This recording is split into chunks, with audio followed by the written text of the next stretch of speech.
Good morning and welcome to Obstacle Illusion with April and Anna. I'm April Gallagher, and this is my dear friend Anna Clint.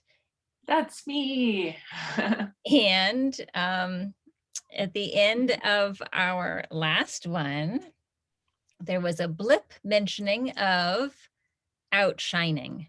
And so I Mhm. think we're just trying to run with whatever gets mentioned at the end of what to explore. And so we're going to explore the concept of outshining. Um, Yes, and yes, uh, outshining. outshining. Isn't this? I think we both need to be pinned, actually. You're pinned. Oh, I am? Yeah, Oh, all right, cool. I'll trust you.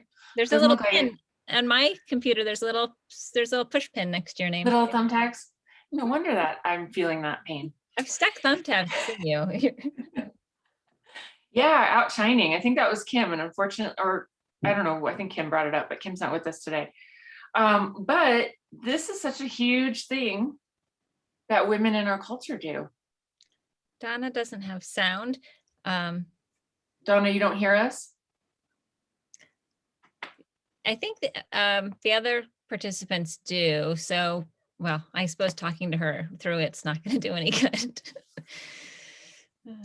I know exactly. It's not gonna help. Don't we just love Zoom? Oh gosh.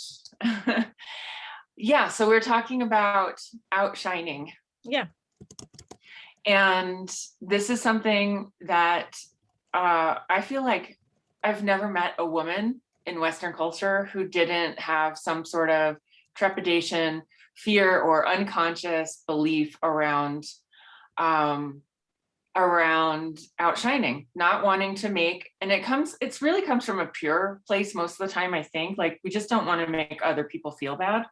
Like our success is somehow going to make someone else feel bad. But that's where the lie is. That's where the fallacy is.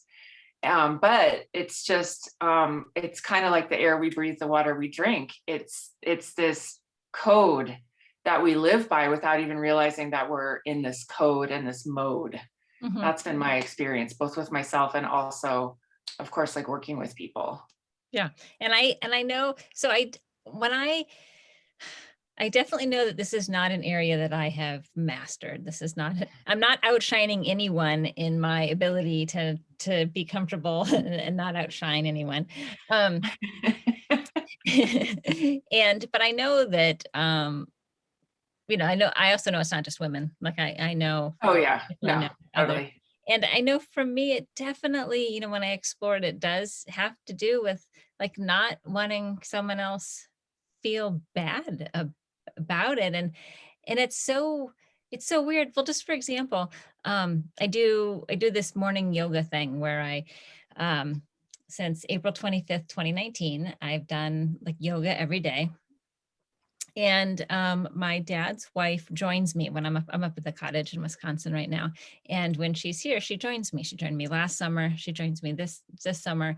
And I feel bad when she's struggling in a pose and I have the pose. But then I think like, but wait a second, like I've been doing this every day for 2.5 years. Like it's Mhm. okay that I can do this pose and she's struggling, but it's like I have to. It's so ingrained. It's so weird. It's so Yeah, weird. it's so weird. And it's just like, you know, one, if you're right there and you're doing the pose, let's just say more correctly, like you're an example for her to follow, which is amazing, right? Right. And, extrapolate that out. Like we're all at different levels of accomplishment with the various facets of our lives.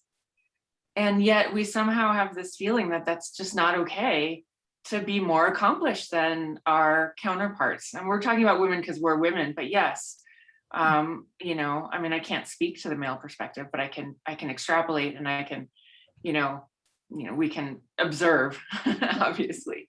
Mhm. But So how yeah, it comes up. Oh, go ahead. Well, I was just gonna ask, how do you suppose we move beyond that? Like, what are some steps, or like, what does one do when faced with Hmm. that? Hmm. Yeah, it's a great question. I feel like some of that has to go, like it goes back to the sister wound, right? It's like if part, maybe perhaps part of the fear of outshining could be that we get ostracized for, or like kicked out of the group if we are not, homogenous enough for the group. So Mhm. some of that is understanding what the motivation is, understanding if there's a fear behind it. Um, and then kind of like, it's just like everything else, like awareness, awareness, awareness, and then acceptance, acceptance, acceptance. Easier said than done. Not always fun, not always our favorite thing to accept shit. and and then that's where this piece comes in, like this, like finding, and we're talking about women, so finding sacred sisterhood where you can be in the most unconditionally loving space possible, where people are going to celebrate you. and and even though someone may say, well, shit, I want that success too, I want to be able to do that yoga pose, like you totally outshine me in your yoga practice, April. but but I know that you're not going to judge me because I don't do yoga every day. Just like, I'm not going to judge you for being better.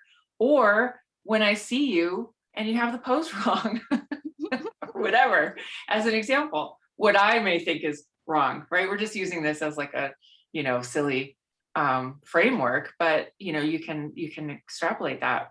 It totally comes up for me in my business colleagues. Like if I have a great month in business and my sisters in my coaching program don't have a great month, I keep my mouth shut. And I'm like, but wait a second. They want me to have a great month so they can see what's possible for them. And they want to celebrate me. And so like being able to just like meet that discomfort like head on, and just that's the acceptance part, and just owning it, like, wow, I feel really uncomfortable right now, but I also have something worthy of celebration. Or the flip side, I mean, I think sometimes it can be done in some circles, like we want to like have the most hard story or something, right? There's like a shadow side, but that's going to complicate and muddy the waters. We don't need to go there. But yeah, does that Shine answer and your out shit. question? Yeah, outshining versus outshitting. Propose you have an outhouse at your cottage I there, do, just telling the world. I can see I can't see the outhouse from where I am right now, so Oh, so if too anyone is bad. out shitting right now, I can't see them.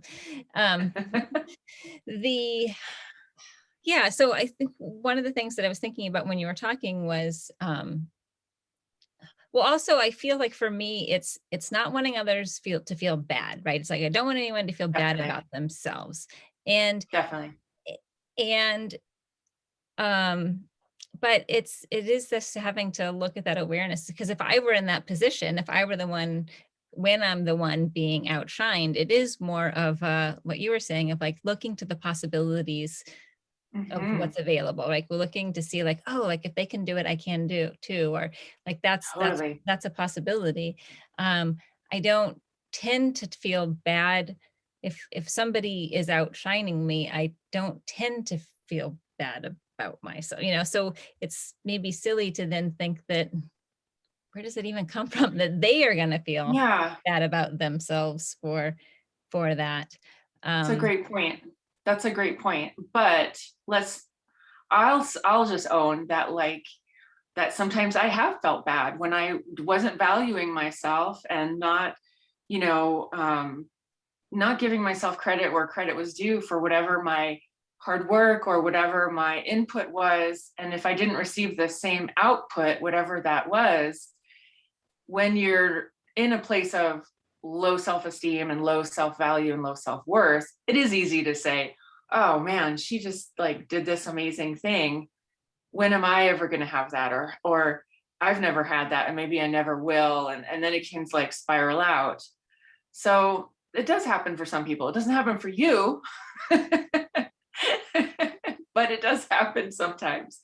And, I'm curious if it ever happened for you, like way before, you got, um, as powerfully grounded in your spiritual practices as you are now, which is so long ago, you may not be able to remember. Yeah, I wouldn't remember. I think we probably all respond to things differently too. And one of the Absolutely. things that I would, I always want to be good at things. So if I were met with that sort of adversity, I think my natural tendency would be to try to do what I could to get better, as opposed Mhm. to allow that to, like, I mean, I think part of that comes from my sibling is a brother who's 3.5 years older. So I was always Totally. not as good at at anything, right?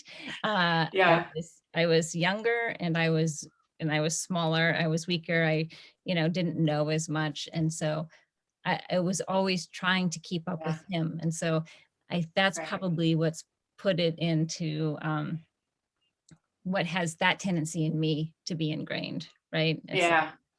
And I'm the opposite. I'm like the oldest and female, and my younger brother was the like golden child.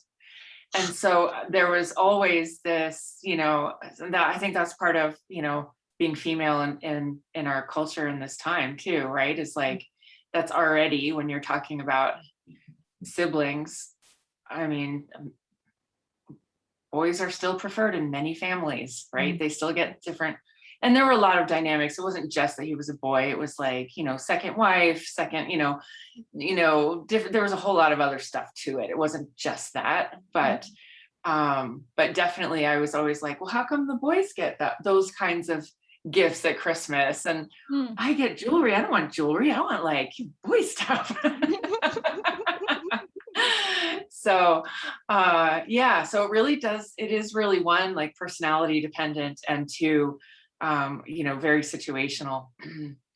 So yeah, I should we open it up to any questions? Does anyone have a question? Or Yeah. yeah, Mary's waving her hands. I think Nicole had something too, but well, three things popped to mind while you were talking, and one is that there is a lot of beliefs in our culture. Well, I don't know about other countries, but about caring for others first, which sometimes Yeah. are tied to religion, or even or one's faith, one's belief in the higher power, and the sacrifice for others. That big Totally.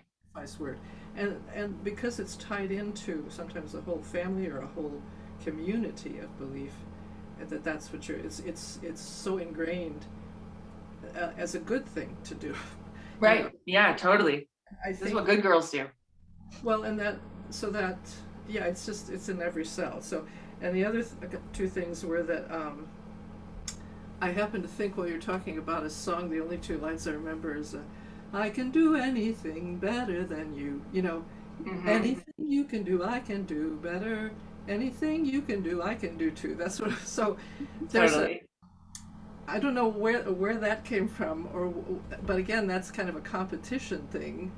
At least it's more equal. But then the third thing that struck me was um, wanting to be good at things, expected to be, as I was, to be good at playing the saxophone or get A's in my report card or whatever, but never so much as to make others feel less than you. Of course. Like you're supposed to be that good, but don't tell anybody about it. Don't Right. celebrate it. Don't enjoy it.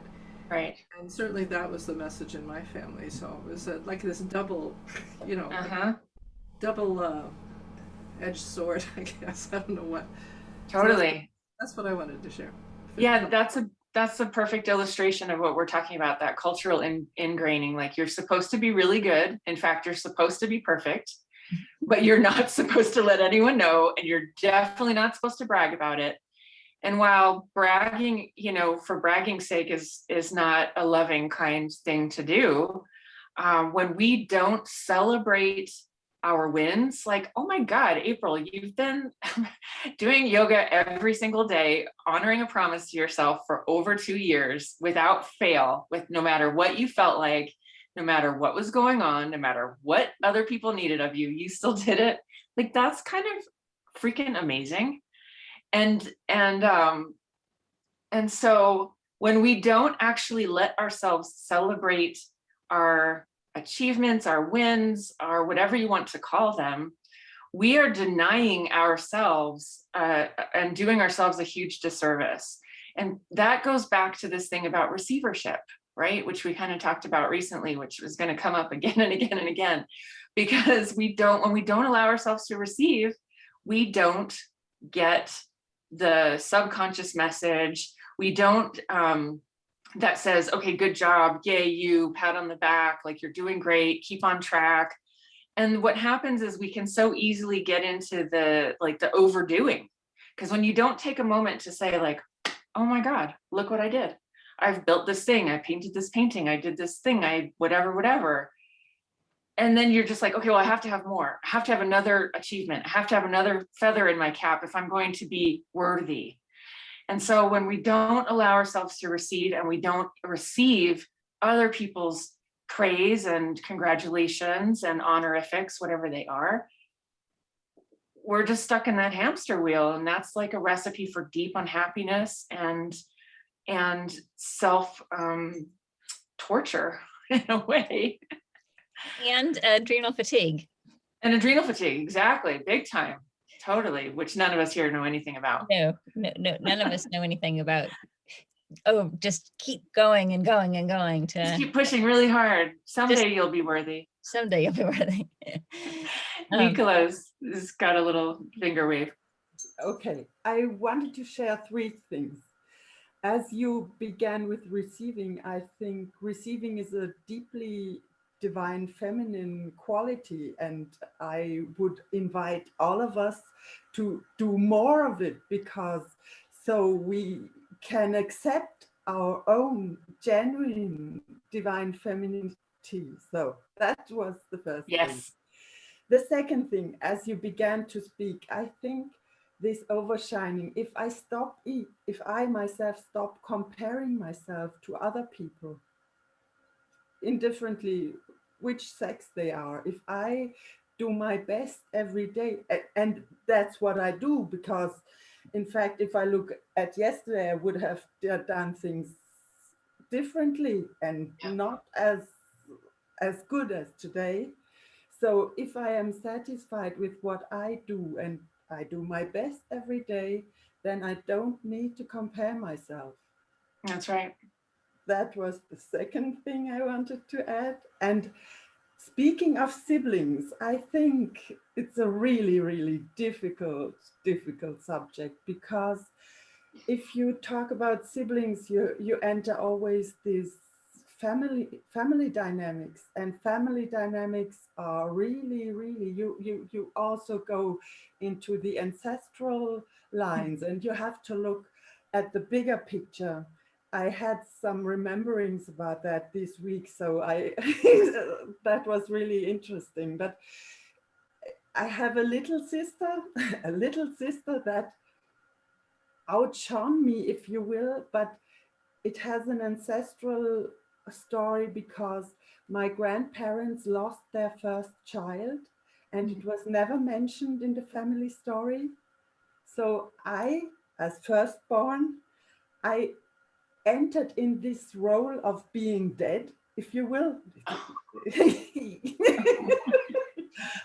Not to shine, but I'm looking at it differently, because my son said to me, I wouldn't look at this like that. And then I thought, why do I look at this like that? So that's what I wanted to share too. So I had a little enlightenment this week, and it's all right. Awesome. That's totally awesome. Thank you. Yeah, thank you for bringing up that point about the divine feminine. That's spot on, right? That's what receiving is. It was important for me to share that. Yeah, thank you. Mary? I just wanted to say, Nicola reminded me of the word invisible, that just to be seen sometimes for what we're doing, it doesn't have to be celebrated or have a party or have the same whatever, hug as somebody else got. But if anybody just sees us, or if we can see ourselves and recognize what we did and say, oh, cool. But we tend to, some things you said reminded me of the comparing with others. It, we don't have to. That's But right. we're taught to do that. It's Right. like not fight or flight, but it is a survival thing. We have to be seen and prove that it's worthwhile for us to be here or to be part of this often. And like someone said that a community, if we, I think it was April that said that. One of you said that. Anyway, I was trying to take notes, but to be in a community where we're really just, it's okay to say what we need to say and be who we are, like this one right here. Exactly. Compare and despair. Compare and despair. It's a bumpy figure. One of the things that Nicola said too that I think is a great segue, given especially that this is optical illusion and we look at things with sacred optometry, is now then to how can we look at this differently moving forward? When these moments show up on our life, right? And it's not like we're going to know when it's happening, or not know when it's going to happen. You know when it's happening, but how can we reframe it? How can we, and so some of the things that were mentioned today was looking at it as an opportunity for receivership, right? Really, and looking at it in terms of, am I comparing myself to others, right? And then of course there's that Marianne Williamson quote, which I think was mentioned, which I did pull up. Our deepest fear is not that we are inadequate, right? Yeah. It's that we're powerful beyond measure. It's our light, not our darkness, that frightens us.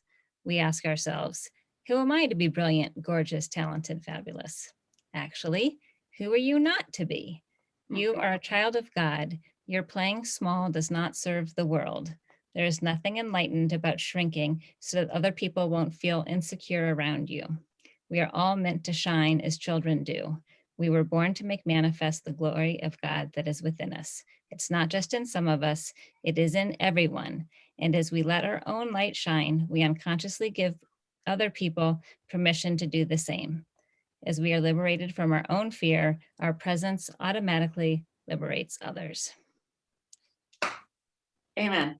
And we're done. Okay, bye everybody. Well, I think, go ahead, Mary. I was just going to ask, can you send that to us or send the source where we could find that? Because it's so Sure. I'll put it in the chat how you can Google it. Yeah, Marianne Williamson, Our Greatest Fear. It'll come right up. But yeah, put it in the chat. And then, Mary brought up something that I think could be a great topic for next time we meet, which is fears of visibility, which is related to outshining, but it is also in a way its own thing. Like, what happened? I don't know. Oh. Nothing. Why'd you stop talking? I was waiting for some response. I'm sorry, I didn't see you. Were you? Did you say fear of invisibility? Yes, exactly. Am I invisible? Nobody sees me. Nobody hears me. Oh my God. If you are watching us on YouTube and you want to have fun with us live, like, you need to get in touch with us at our links below, because you could actually be live with us laughing and making jokes. I just got to say that. Like, forget about subscribing and liking. Just get in touch with us so you can actually be here with us. Oh gosh, we're a bunch of goofballs. I like this idea of fear of being visible. It's a subject, in fact, I looked at my fears and it's a whole bunch of it, and visibility is definitely a part of it. Absolutely. But it's getting better. I'm doing it anyway.